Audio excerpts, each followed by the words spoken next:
Hi guys, Paul here from PABrewNews yet again, and we're going to do another Rivertowne Brewing Company's ale. Alright, let's see what we got here. Let's do the Babbling Blonde. There we go. Babbling Blonde. Okay, this Babbling Blonde beer is as crisp as it comes, with a subtle malt flavor and gentle hop touch. This beer will turn the big brewery fan into a local brewery fan. All the while, experienced micro drinkers will be pleasantly surprised. Cheers and thanks, Andrew A. Maxwell Brewmaster. Alright, this one comes in at 5.3%. It's a little bit more slightly onto the malty side than the hoppy side. And they're from Export, Pennsylvania. And this is their Marilyn Monroe dressed cod with a sailor tattoo. The Popeye tattoo. Alright, let's check this one out. This one's pretty warm. Usually they feel a little colder down here in the basement, even though the wood stove's going. Generally, every time I grab a beer, they're generally a little cooler than this. So, who knows? Hey, it's all my beer. If it goes bad, it's all my fault. So here we go. Blonde ale. You can see that. It's pretty light. Almost looks like a lager. Pale lager. Definitely has a malt character to it. Just a bit of a kind of a sweeter grain. Yeah, it's like a very sweet, corny kind of a grain. A little bit of a floral or a herbal hop. I want to say even a little bit of a peppery hop, but this is very faint.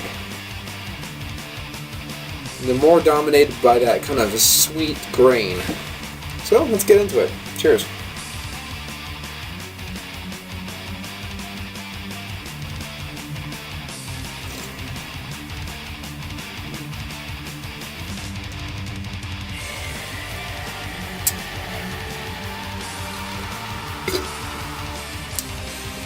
Ooh. A little bit of a cereal grain in there too. Almost like a corn flaky kind of a sweetness. This tastes a little bit like a pale lager, really. Ugh.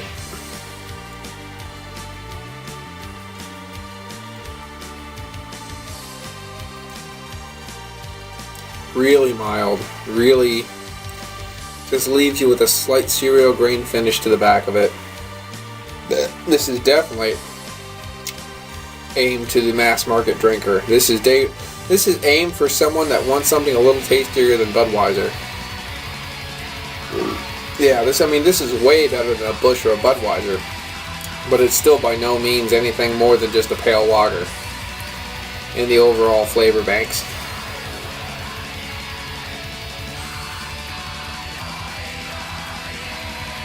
A little bit of a bitterness coming from a tiny bit of hop and a little bit of the carbonation. Finish is alright. Finish is pretty dry. It's very mediocre. It's a very mediocre ale. It's not bad and it's not good. It's just one of those ones that are kind of in the middle of the road. It's not bad though.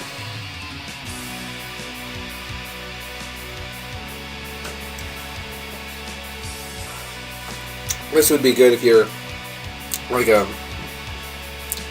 you're a person that likes. I got a little bit of a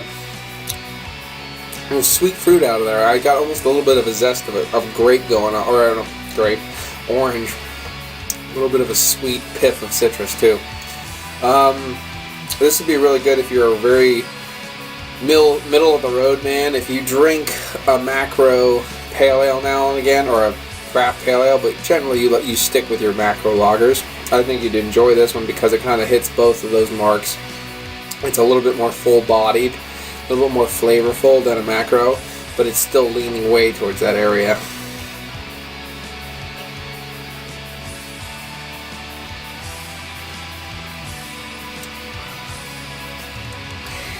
My biggest thing with this company is the price. These are all run-in-the-mill macro influenced beers. They all kind of lean towards the macro side, but you're paying $40 a case.